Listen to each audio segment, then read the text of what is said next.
It's impossible to truly process what Jeffrey Dahmer did.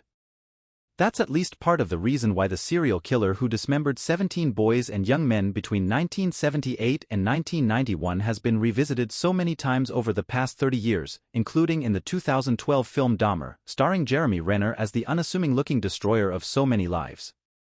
A reminder that the obsession with true crime didn't start with Netflix or podcasts. Evil Among Us stories have been fueling content, scripted and otherwise, for decades.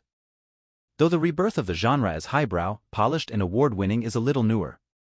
The Ryan Murphy and Ian Brennan created Dahmer, Monster, the Jeffrey Dahmer story, in case there was any confusion as to what the show is about, became one of Netflix's most-watched original series of all time, and it's nominated for 13 Emmys, including Outstanding Limited or Anthology Series and Outstanding Lead Actor in a Limited or Anthology Series or Movie for star Evan Peters.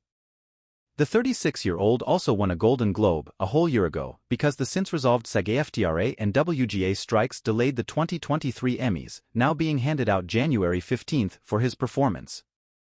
The interest in true crime, I'm not so quick to say it's all very prurient and awful, and E. Schwartz, author of Monster, the true story of the Jeffrey Dahmer murders and the reporter who broke the story for the Milwaukee Journal in 1991, told E! News in a 2022 interview. "I think we're trying to figure out why."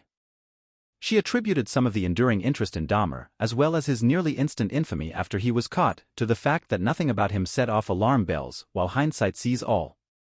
"There is nothing about his background," Schwartz said, "until we go back and really cherry-pick everything we can, that makes us go, oh, here's the foreshadowing."